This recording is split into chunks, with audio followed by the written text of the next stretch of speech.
What's up, everybody? Welcome back to another episode of Motor City Realists. As long as the Lions keep winning, we will keep having episodes. It's your boy, Zach. However, you'll see my normal co-host is not here. He took all of his belly up money, spent it on a vacation to Mexico. So we got CJ, special guest CJ. CJ is actually my brother. He is filling in this week. CJ, how you doing, man? I'm doing great as long as the Lions are winning. That's right. Thanks for joining us. As the viewers know, Mike and I don't live in Michigan, but CJ resides on the west side of Michigan. So I got to ask, what is everybody, the general public, everybody got a better vibe to them, or what's it like up there? Yeah, I mean, people at work, you're surrounded by people who aren't sports fans everywhere you go, and people are talking about the Lions, even though they know very little about it. I know a few people that actually have gone to the past two games, and a lot of those people aren't normally fans, it's cool to see.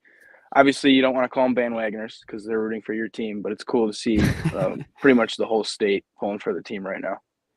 Yeah, I'm kind of jealous. That part. I mean, I don't miss the cold weathers, obviously, and that's saying a lot with the good vibes because I know there's been some harsh weather going on up north. But down here in Florida, I was behind enemy lines this past week, and I got a lot of stares at the local B-Dubs, which is where I went to watch the game.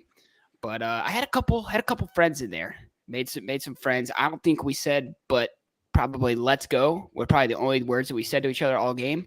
But made some tight bonds, and that was fun. So, right off the bat, I got to ask you a question before we get into breaking down the Bucs game. Looking forward to the NFC Championship.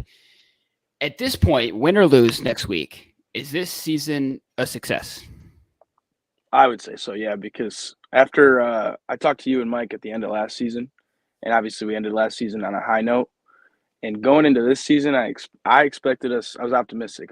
I was expecting us to continue that high note, and my only real expectation was a playoff win because I expected us to win the division, get that home game, and then get that win, no matter who we're playing as a wild card team. So yeah, this has exceeded my expectations to be in the semifinal because all year, people are talking about the Niners, the Eagles, and the Cowboys, and we were mostly put number 4 behind. Some people would put us ahead of a few of those teams, but I wasn't expecting us to be in the semifinal. I thought it was going to be 2 of those 3 teams. So I would say it's a success. People use the phrase playing with house money. I don't think we're at that level though, because I think we're a legit top 4 team, and that's where we're at. So yes, it's a success, but I'm not just going to be happy if we lose this game, if that makes sense. Yeah, I would agree that it's a success. I think I wanted to make the playoffs. And to be honest, that's kind of just where I was at for this season to be a success. So I like that you were pushing it and you wanted a playoff win. And obviously we got that. We got 2 of them, both at home. So we still have yet to win that road game. But yeah, it's I'm right there with you. I think it's a success, but I also think that this is something that we have to build on next year. I think it raises the stakes a little bit for next year. Obviously, if we go ahead and we win this game, then repeating as a Super Bowl contender is tough to do, but you still want to feel like a competitive football team. So I granted a success, but I think it raises the bar for next year. And now I have this question just popped in my head. So, and this is a bit of a tougher question for you. To get to this point in the Holmes-Campbell era, we often package those 2 guys together that've done a great job building the culture, building the team. Yeah. If you had to pick one, who are you more impressed with? Ooh, more impressed with? That is a great question because obviously they're both getting a lot of love right now. Mm-hmm. And I think nationally, people still kind of view Campbell not as a joke like they did year 1, Mm-hmm. but he's not taken as seriously as the other 3 coaches, which is Harbaugh, Andy Reid, and Shanahan. I obviously am not in that belief, but Holmes. I brought that up because Holmes is getting a lot more love nationally because of these rookies that are making an impact and some of the signings. And I think I would have to. I love Dan Campbell, but I think I would have to lean Brad Holmes because Dan Campbell was a great coach from the very get-go. Even though we only won 3 games year 1, that team was aggressive. They fought every week, and that's coaching. But to get where we're at now, which is a game away from the Super Bowl, I think that's more front office. And you look at Gibbs, Laporta, and Branch specifically, huge contributors in the first 2 playoff games. Like some of our best players on the field, including the veterans. So I would have to say more impressed with Brad Holmes and the whole front office. That's actually a really good point because I would have answered Dan Campbell because, like you touched on, he was kind of at least half the media, if not more, seen as a joke when he had his press conferences and whatnot when he was introduced. So to flip that, I think is impressive. But you're right. To get these rookies that are performing at the level that they're performing is something that you have to do every year as a GM. Whereas Campbell he hit the nail on the head, right? With he's like, I'm going to build this culture, and he stuck to it. And I know you got to stick to that every year, but to hit in the draft every year seems way tougher. So yeah, I think you flipped me. I think I would agree. It's more impressive for Brad Holmes, but not that, obviously we're not saying that it's not impressive what Dan Campbell's doing. That was a tough question. It popped into my head, so I want to talk about it. But yeah, but also just to add on to that, like if you think of all the contributors to this run right now, you got Goff brought in by Holmes because that Stafford trade is just looking better and better by the day with all the picks that it brought in. So you bring in Goff, but then Laporte is a key contributor, St. Brown, Josh Reynolds, Gibbs and Montgomery. All those guys brought in by Holmes since he's been here. Penei Sewell brought in by Holmes. I'd say the best contributor on the offense that wasn't brought in by Holmes was Frank Ragnow. He was drafted by the previous GM. But then on defense, you got Hutchinson, which was just kind of an obvious draft pick. You pick him at number 2. But then Anzalone, I think, was signed in 2021. So I think that was Holmes that signed him. And then Jack Campbell drafted this year. Melifonwu was drafted, I think, in 2021 by Holmes. Aleem McNeil on the interior D-line. And then people don't have a lot of love for our corners right now, but Cam Sutton, I think a lot of workload has been put on him, and he was brought in by Holmes this offseason. So just every contributor outside of Frank Ragnow was brought in by Brad Holmes, and I think that's pretty impressive. Yeah, that is quite the list. I want to go back because you touched on the Stafford Goff trade. And I think this is the epitome of how a trade is supposed to work. They got Stafford and they had immediate success, right? So one team trades for immediate success. You get Stafford, you win a Super Bowl. Boom, that's what you wanted. Lions get Goff and all these picks. Obviously, their goal is to rebuild, and they've done it.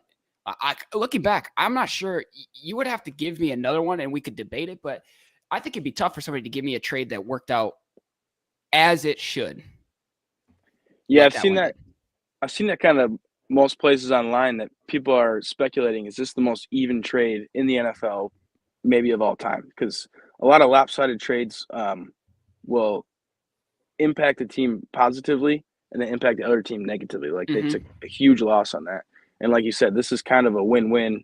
Granted, the Rams didn't continue that success after the Super Bowl, but McVay wanted that Super Bowl, and he got it with the quarterback that he wanted. So, yeah, I think this is a very even trade. And even if the Lions don't go to the Super Bowl this year, they're clearly going to be in competition for several years because we're one of the youngest teams in the NFL. So, yeah, I think you hit the nail on the head. It's got to be one of the most even trades in NFL history.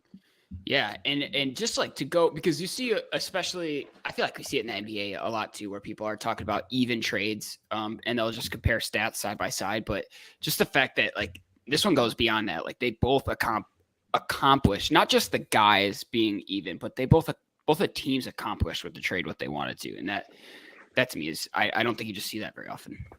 Yeah, and I think just to add on to that is, I think objectively people can, especially after that Rams playoff game that we just had, I think you can see that Stafford is the more talented quarterback between him and Goff. And the Rams clearly just wanted to ditch Goff, get rid of the salary, whatever they could do. And the Lions kind of mastered reinvigorating Goff, which a lot of NFL fans would have seen as probably a long shot. So, yeah, I think we can agree Stafford's a better quarterback, at least more talented. But Goff kind of fits perfectly what this team was trying to do for these past 3 years. Yeah, and probably has grown more. Yeah, Stafford's better, but Goff has probably gotten better. Right. So yeah, okay. So moving into the Bucs game, obviously you watched it. Biggest game of our lives that the Lions have ever played so far. Yep. We got a bigger one coming up, obviously. But what was it about this game? Just overall at a glance that impressed you? This is probably going to be a unconventional answer, but I think you and I talked earlier in the season about how the Lions are a lot better when they take the ball first at the beginning of the game, or if the Mhm. other team defers to them. And I actually was talking to a friend about that right before the Bucks game. They were like, "Do you think we win this game?" And I said, "I think if we get the ball first, if we take the ball first, we blow them out. I think this is going to look like the Broncos game earlier this year when we just won like 42-17." Obviously, we did get the ball first, and that didn't happen. And so that's my answer. Is it impressed me that after we started a little slow, it was 10-10 at half. It impressed me that in the past 10, 15 years, we would have seen the Lions collapse after going in expecting a win and then starting slow. It's tied at half. But the Lions they kind of improved in the second half, and the huge Gibbs run got the touchdown. So I think that's what impressed me most was we look shaky in the first half. Fans are maybe a little nervous, but then second half, we just kind of put it on. Yeah, it's funny you mentioned getting the ball first because I've harped on that all season, and I think it's been a key to our success as far as Ben Johnson's game plan. It seems like, and we even in this game we won the toss and chose the ball, didn't we? Yes. Yeah. So. Yeah, I think when that happened, I actually texted Mike and I was like, "Here we go, ball first. Is what we need." But like you said, I think we either go 3 and out or we punt. I can't remember if it was 3 and out, but we punt. And the Bucks punt, and then the offenses kind of get going a little bit. But yeah, that was interesting. I got a little nervous because another thing that I always say is it's tough to beat a team twice, and obviously we beat the Bucks week 6. We were at that game, both of us, and I kind of thought we were on that trade again when it was 3-3. I was like, here we go. We can hold the Bucks to only field goals. They only had 2 at the end of week 6. But then as it started to get going, I was like, tough to beat a team twice. If this goes close, I don't feel good about our chances. And like you said, it stayed tied. It was 3-3 and then 10-10 at half, 17-17 at the end of the third. Pull away in the fourth. I think it's a huge indicator of the character of the team. I think when it was 10-3, I think I said something like, "This is going a lot like when we played them in Tampa when it was 10-3." I was like, "Could this end up being a similar score to 20-6?" And then what changed that was Baker's drive at the end of the first half made it 10-10. I did not see that drive coming.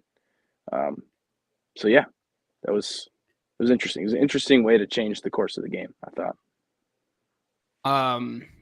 Derek Barnes. Yeah. I did not know when he intercepted. I would have put money down that he's had an interception before in his career. It flabbergasted me that was the first of his career. Yeah, I didn't know that. I didn't know he's never had an interception. But I do think because he's another product of Holmes. He was in that first draft by Holmes. And I think he was initially used as somewhat of a pass rusher. He's always been a linebacker, but I think he was kind of this like hybrid linebacker pass rusher, which a lot of teams use. And this season, he's just been purely a linebacker. So that may be why he never had an interception. But yeah, to your point, I did not know that either. I think another huge turning point, it was the beginning of the game. Earlier I said we punted and then they punted. We punted and then we got an interception. I thought that interception was huge. Tipped ball, so tough on Baker, but I think that was huge for our defense and our team. Yeah, so that was C.J. Gardner-Johnson that caught the tip. Right. Yeah. And then I don't know if you were aware of his trash talk earlier in the week, or maybe it was the week before. Oh, what did he say? He said this Buccaneers group is a good group. If they just got a quarterback. Yeah, if they just got a quarterback, then they could be really good. But then in that, because CJ's he's a big personality, so he talks a lot. And I think I sent something to you. I was just like, man, can he stay quiet for a week, please? Because you don't want to motivate the other team. But he mentioned a player that's not had like any snaps with the Bucks this season. I don't know if he's on the team, but he didn't have any snaps. So then Baker shot back in a press conference and said, I think it was Russell Gage. He said Russell Gage has caught like 2 passes all season, so he's clearly not watching a lot of film. But then CJ gets that pick, and I don't know if you noticed, but he tossed the ball to Baker Mayfield. Did he? Yeah, like he ran right by him. Me.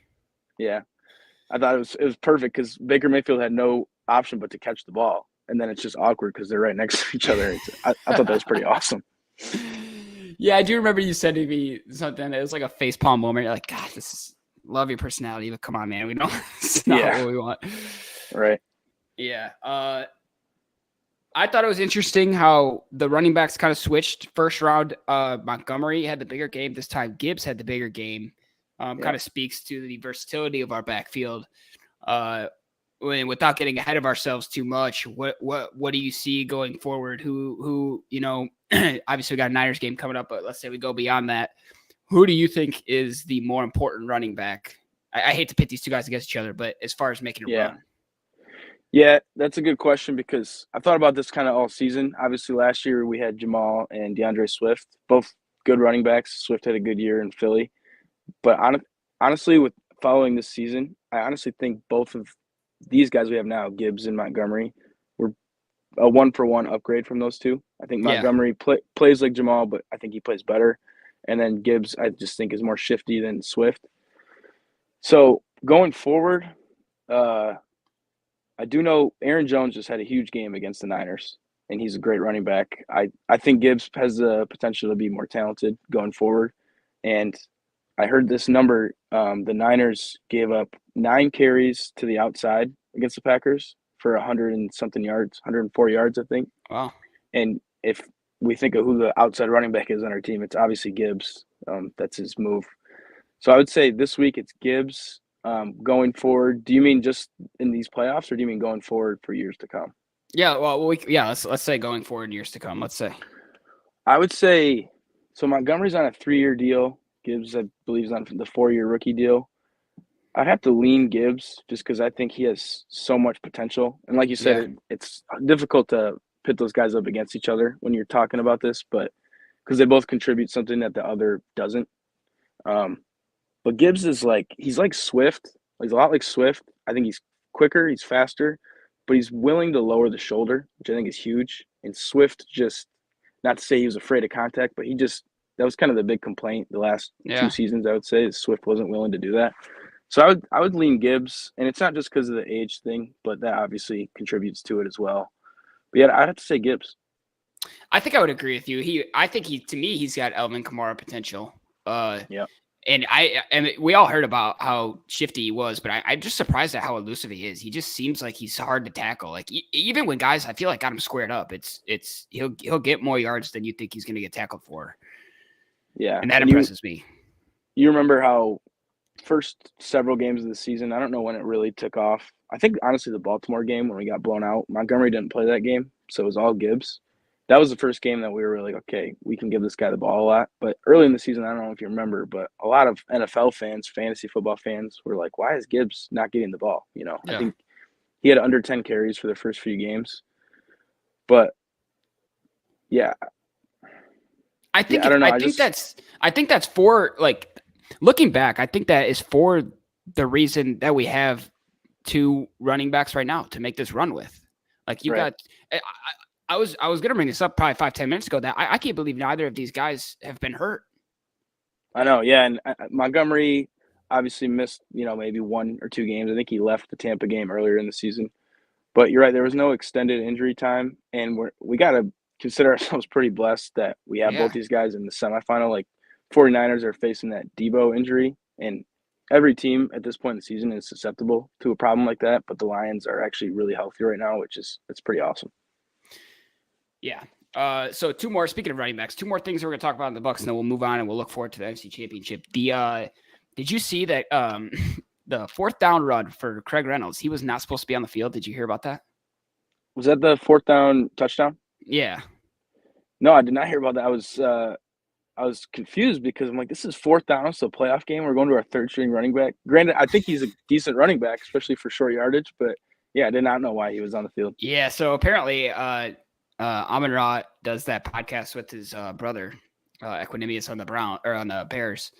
And he was talking about it this week, how they got the personnel mixed up, and they sent in the wrong personnel. And St. Brown went on motion on that play, and he said he caught the white cleats out of the corner of his eye in the backfield. And he was like, to himself while he was in motion, was like, Jameer and Monty don't wear white cleats. and then Craig Reynolds hit the hole like nobody was gonna stop him. Like he was scoring that touchdown. You could tell he wanted it really bad. Yeah, so he said he was just making the most of his opportunity because he wasn't supposed to be on the field, which I thought was interesting. Don't you especially think? on 4th down. Don't you think? Obviously, it's different for a player's mindset, competitor on the field. But don't you think Craig Reynolds was even like, "This is 4th and goal, and they're putting me out here"? Don't you think he'd be thinking about that? Yeah, I don't know. And like if you don't know that he's not supposed to be on the field, you're like, oh, this is just classic Dan Campbell tactics. Like nobody thinks you're gonna run Yeah, the ball if it's Craig yeah, Reynolds back there. that's funny. And then another question that people were talking about, and I think people were making more of a fuss about it than they should have, but was Todd Bowles not using his timeout at the end of the game. Did that confuse you at all? It confused me in the moment. But really? I was also confused at why Jared Goff was kneeling so quick because he wasn't running time off the clock. Yeah, And he was just trying to get under the 40 seconds, and then he knelt it, so he didn't have to run another play. But the Bucs could have called timeout, and they didn't. Which, So Bull says, why prolong the inevitable? But I'm like, it's a playoff game. If you have a chance, take it. right.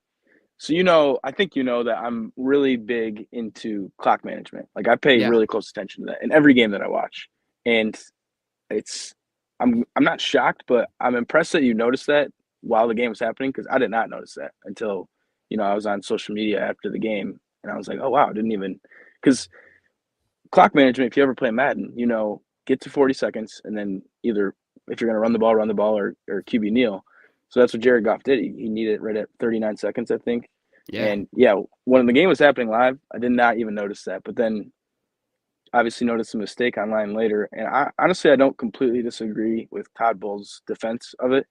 But at the same time, it is a playoff game. You should do everything you possibly can to give yourself a chance. So yeah, he was like they were going to kick a field goal, but you block that field goal and return it. And right. I mean, we saw the Michigan State game with the block punt 8 years ago. I mean, Alabama, Auburn, like they put a second back on the clock for that, and you never know. Exactly. So that to me was wild. And honestly, when I saw it in real time, I saw Goff take the knee, and it goes to 4th down, and I see the little light underneath that says they still have one timeout, and I thought maybe it was a scoreboard bug. I was like, maybe they don't actually have a timeout; it just wasn't updated, so I didn't know. But I was reading about it afterwards, and that was crazy to me. But is there anything else you want to touch on in the Bucs game? Otherwise, we can. I'm sure we'll talk about it going forward here, but I just want to point out. I mean, you and Mike talked about it on the last episode. The wide receivers that have been killing us lately, especially it's been pointed out online a lot. Wide receiver ones. So if you have a guy like Justin Jefferson, one of the best receivers in the league, he absolutely killed us in week 18, and then Puka did in the wild card. He set the rookie record, and then Mike Evans this week. I just wanted to bring up Mike Evans because I don't know how many catches he had, but he had like 150 yards and a touchdown. I mean, I understand why why that's happening because I've kind of read about our defense a little bit, so it's not surprising per se. But yeah, I just wanted to point out Mike Evans, another wide receiver one going off against us, and then San Francisco's wide receiver one might not even play this game. So yeah. Perfect segue because, you said that. You said he was 50-50, and I saw today that it was still up in the air, Debo's status. So we got that game coming up. What are you looking for? I'm going to give you a question because you brought it up earlier. Got this thing that popped up on my screen. I don't know what's going on. Runs to the outside, which I hadn't heard about this. So this was news to me.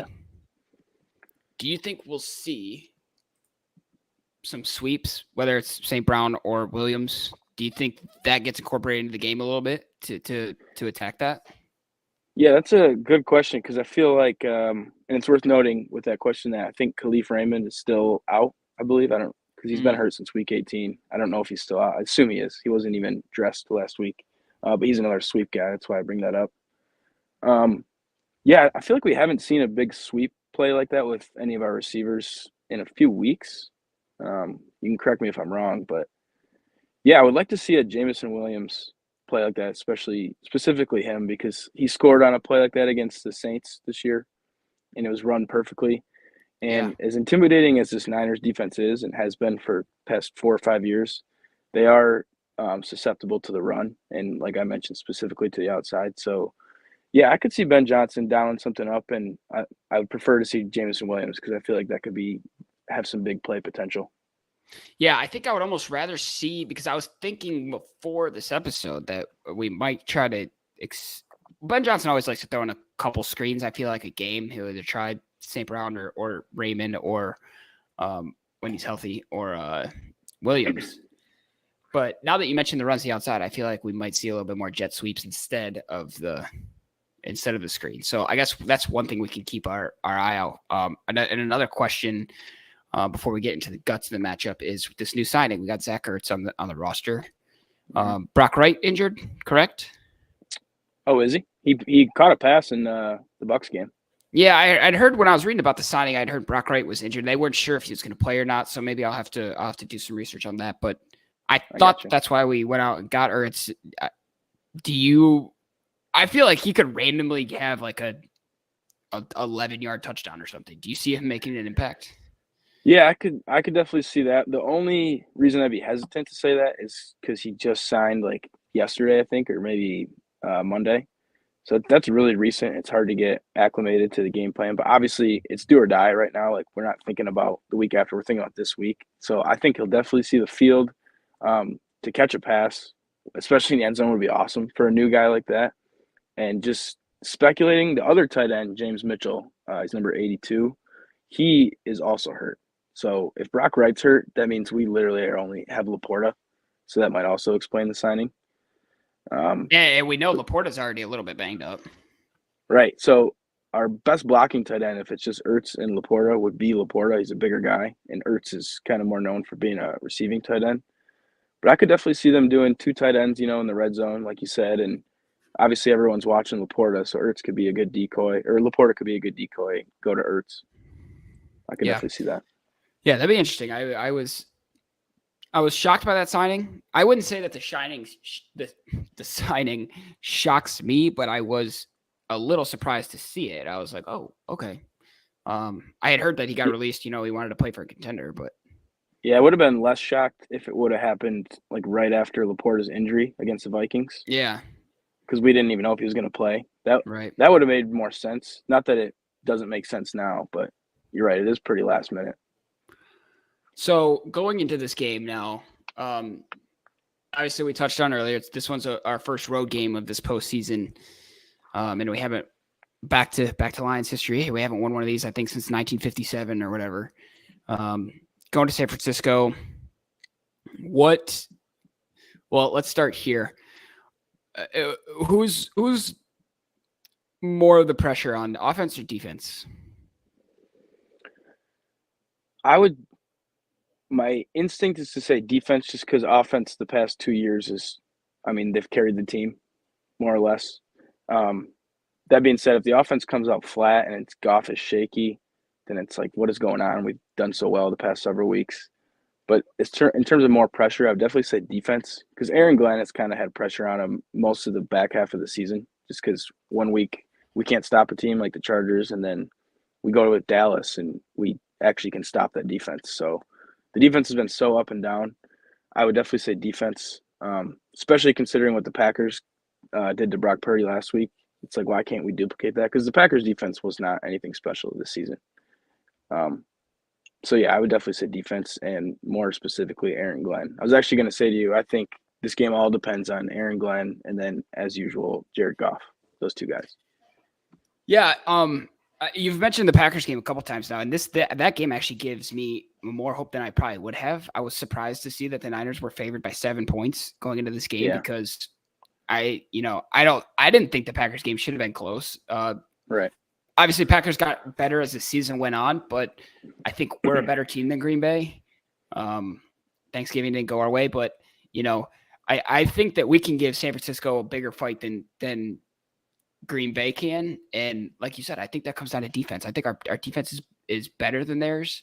And with their number one wide receiver kind of being on the fence, that's our biggest weakness on defense. I think all the stars are aligning there. I'm trying not to get my hopes up too high. Right. But yeah, we've seen Baker. And now we've got Brock Purdy. I don't know. Now I think about it, I don't know I would say Brock Purdy's probably a little bit better than Baker, but who knows? I mean, I don't know. What would you say? Yeah, I actually wanted to ask you about this. So I would say off the top of my head, that it's such a tough thing to So answer, but is Stafford the best quarterback that we would have faced so far? yeah. I So mean, I was until thinking about Super Bowl. so I was thinking about this during the Rams game. All season, I would say the best three quarterbacks we faced in no particular order, but I would say Mahomes, week one, obviously. And I'm not saying the way that they played against us, just best quarterback. I would say Mahomes, Lamar Jackson, and then Stafford. People can disagree on that, but after watching Stafford the way he played against us, I thought he was lights out in that game. He was Yeah. after the first quarter, I was like, this guy's not going to make a mistake, so we got to figure something out. But yeah, so those are the three best, and then that makes me think of Brock Purdy because I don't think Purdy is on those three guys' level. But then obviously the discourse around Purdy is he's throwing to Kittle, he's throwing to Debo, he's throwing to Ayuk, and he's got the best running back in the league behind him, and that's what elevates him. Yeah. Can we rattle Purdy? I certainly think so because between him and Mayfield, I think I would lean Purdy's better because the thing people talk about and the thing that's hard to see when you're watching the game is Purdy's so good at processing, and I think that's what makes great quarterbacks great. Like Mahomes, Mahomes can do all the athletic stuff, but his processing is insane. That's why, and like on the inverse of Mahomes, Josh Allen, I don't think his processing is impeccable. But then that's what made like CJ Stroud so good right off the bat is I think his processing is crazy. And then that's what makes Purdy Purdy. And that's why a guy like Jimmy Garoppolo didn't work as well as Brock Purdy in this San Francisco system. So I would probably lean Purdy over Mayfield, which makes this matchup all the more intimidating. Yeah, I think a lot of that comes down to offensive line too. I mean, when you come up with a strong offensive line, you've got time to process. Right. I think that helps. You know, it'd be interesting to see what happens if you throw Purdy behind a different offensive line and just see how he reacts to certain situations. But what are you? So we're putting pressure on the defense. We think they got to come up big. I know it got. I haven't checked the forecast at all. It got rainy in that Packers game, and I think that kind of kept the score down a little bit. So we'll see what happens this weekend. But instead of focusing on offense or defense specifically, is there anything about this game? Yeah, I know you already mentioned Aaron Glenn, but anything that you're looking for? I think it's it might be a cliche answer, but I think it's Jared Goff, and obviously he was on our side, on the Lions side, he was the story for the Rams game. Obviously, we were paying attention to Stafford, but it's like Goff's going against his old coach, his old team. How's he going to do? And he came out first three drives, touchdowns, 21 points on the first three drives. That's impressive. When that happened, I was just like, okay, Goff's locked in. And usually you can tell Goff's locked in the first few drives, I think. And this week is special again. I don't know how many people are aware of this, but I actually looked this up this week. He's from California. Obviously, everyone knows that. But he's actually from just north of San Francisco. Okay. I think he grew up within a drive's distance of the stadium. So he even said after the last game against the Bucks, this is kind of a homecoming. He's going to have some family at the game. And so Goff is, again, the story. I think we can lean on the run, especially because a lot of the throws over the middle won't be as accessible this week because they have probably the best linebacker duo in the league. So we'll lean on the running backs a little bit, but then what can Ben Johnson do to unlock Goff having another great game like he did against the Rams? So I would say Jared Goff is what I'm focusing on. Yeah, that's an interesting, and that's what makes me nervous is the linebackers because you talked about Goff getting locked in. You can tell when he's locked in, and I get that way too. I feel like when he's making semi-deep to deep throws over the middle early on, and they're on the money, then he's good. He's locked in. I think his confidence gets shooken if he's throwing those over the middle and they're intercepted or they're tipped or whatever. Linebackers getting their hands on them. And so now as we go through this conversation, I'm feeling like the plan on offense has to be to stretch those linebackers by, like you said, running outside. If you keep stretching them left and right, you spread them out a little bit, and then I think maybe those middle throws open up. So I think I'm looking to see – I'm very curious what Ben Johnson's game plan is going to be. I mentioned at the beginning of the season that I think these offenses – are not necessarily structured similarly, but I think they run similarly as far as just the way you're going to, you're not going to sit down and watch a Patrick Mahomes offense with these two offenses. I just think they're more methodical and they like to More system oriented. Yeah. They like to get the defense moving one way and then they'll shift the other way type of deal. Right. So I'm looking at Ben Johnson. I want to see. I'm very curious what his game plan is going to be.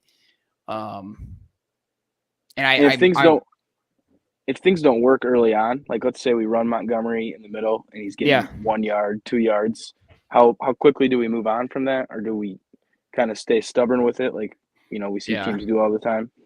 So yeah, Ben Johnson's a good one. His play calling will be key in this game. I'm also praying that this game doesn't come down to a kick.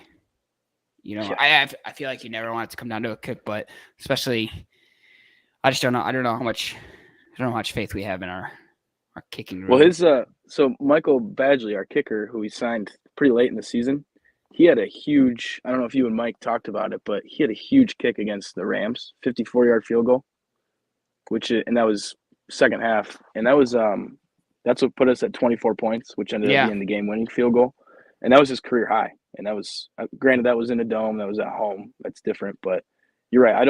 I think if it does come down to a kick, like we're driving, we're down by 1, 2, or 3 points. Dan Campbell obviously likes to go for it on fourth down, and maybe he'll be kind of thinking with the house money mentality and think, I'm just going to go for it. I'm going to go for it on this fourth down. We're going to get into the end zone. So I hope it doesn't come down to a kick either, but I'd be curious to see what happens if it does with Dan Campbell. Yeah, gosh. Yeah. I would definitely have to bring my diapers for that. So, all right, prediction time. Now we're Motor City realists. So what is your realistic final score for this game? Okay. I've been thinking about this. I haven't been thinking about my rationale or anything, but here's my thinking. So I think it was announced we're wearing the all white uniforms. Okay. I think that's officially confirmed. Okay. And we went 7-0 in the Blueberries, including the playoffs. We wore them both playoff games. We went 7-0 all season in those. Okay. And Blueberries, I like that. Yeah. I heard Jared Goff call them the Blueberries. So, I believe I could have this record wrong. I think we were 4-1 in the all whites. Maybe it's 3-1, and that's including the Chiefs game, week 1. Okay. But I think it's also including the Ravens game. I think we were all white. Could be wrong about that. In the Ravens game, obviously, that was the worst game of the season for us. But we're wearing the all whites this week. I'm a little superstitious about the uniforms now at this point, so I'm putting that into consideration. And then I'm thinking, I don't mean to make my answer too long here, but then I'm thinking the 4 biggest games we've played in all season, if you think about stakes and whatnot, and this is no particular order. The Chiefs game, week 1, huge game. We're opening up the NFL season, playing the defending Super Bowl champions. Mahomes has never lost at home, or never lost in week 1. We beat them. It wasn't a pretty game, but we won that game.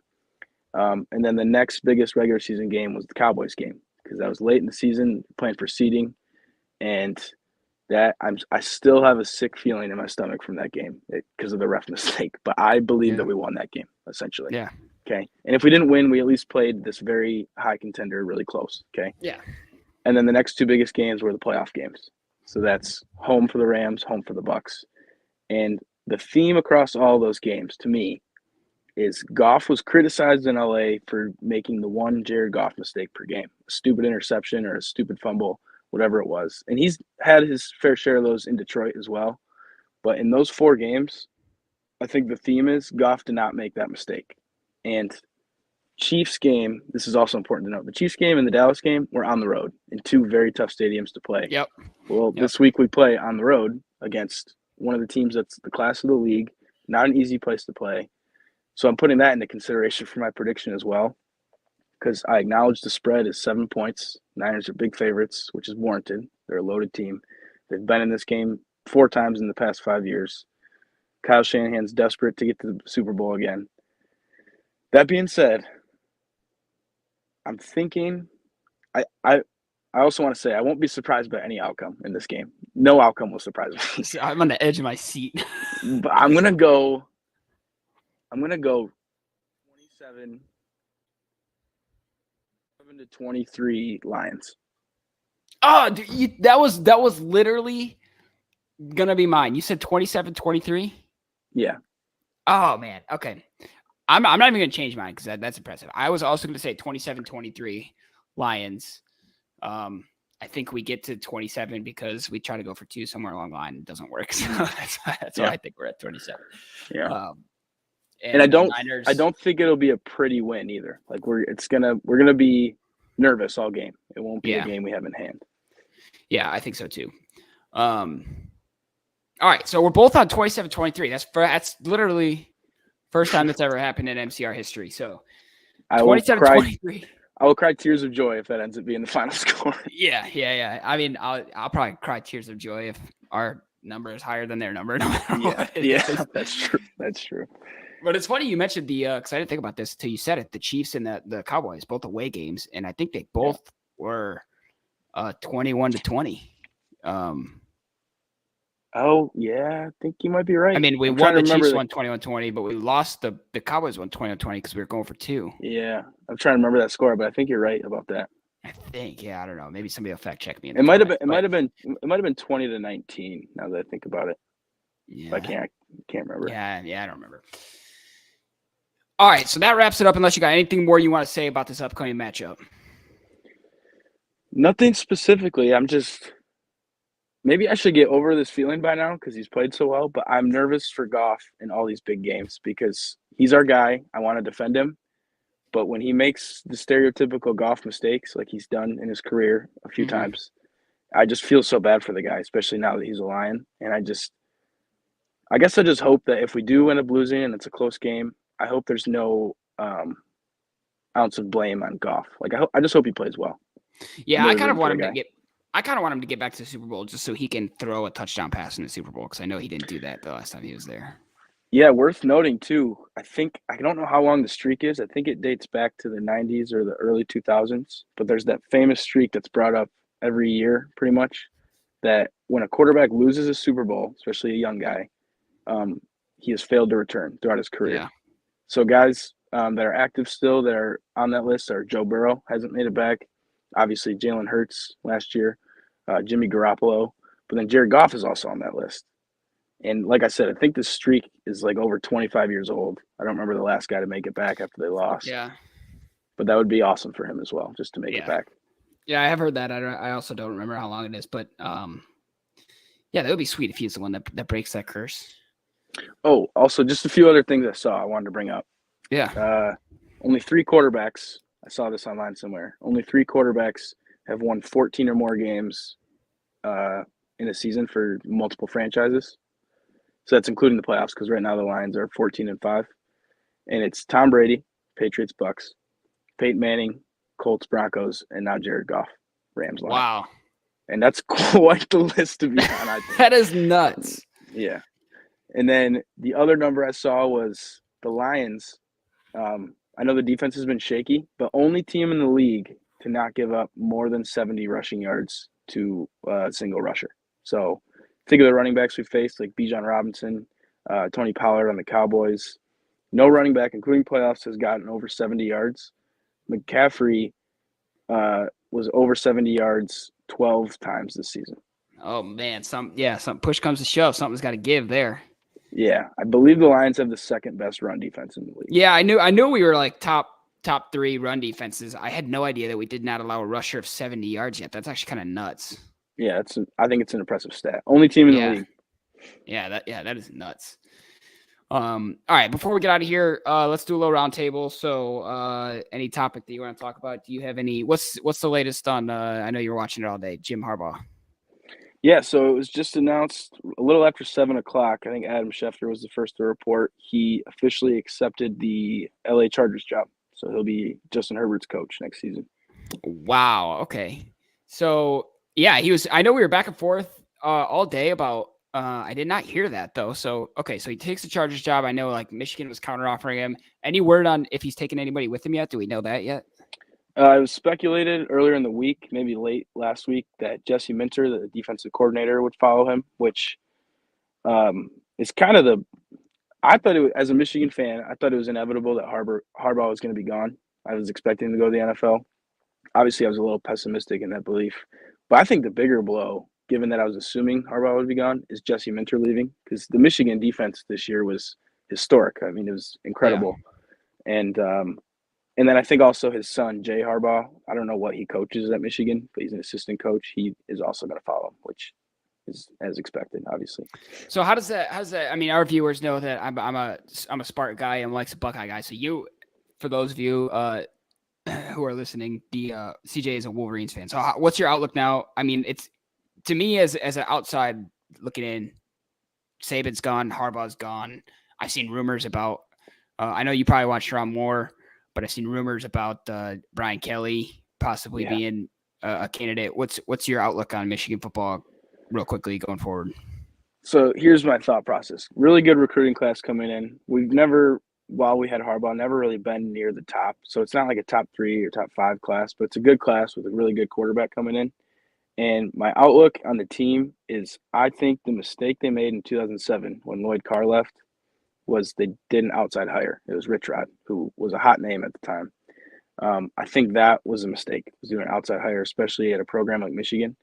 And the model I'd actually look to is Ohio State because Urban Meyer was so successful at Ohio State, lost very few games, one of the best runs.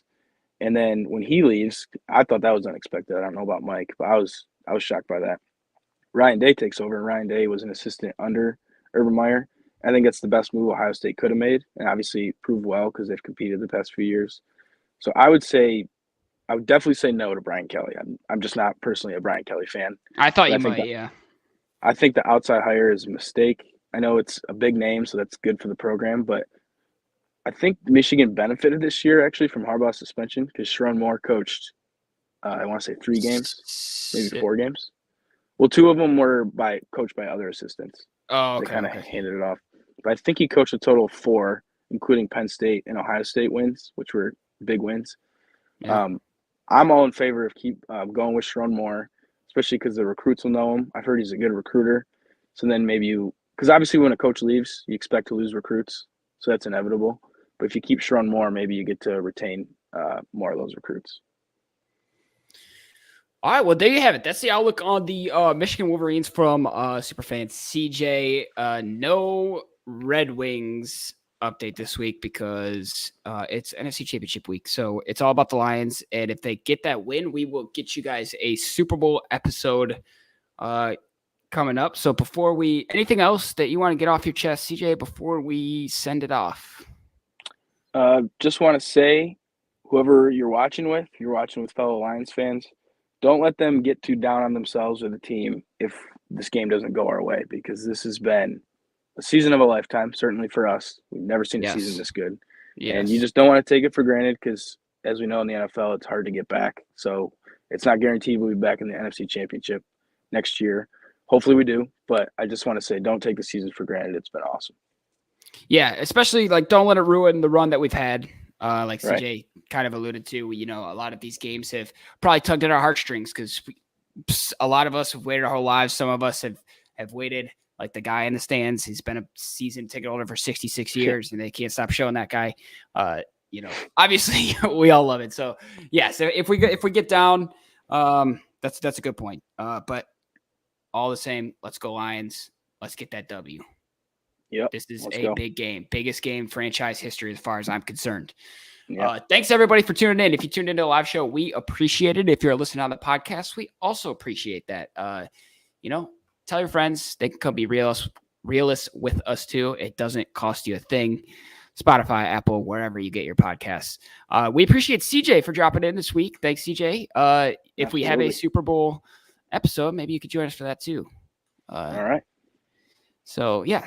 Thanks again, everybody. We appreciate it. And everybody have a safe weekend and obviously enjoy the game. Go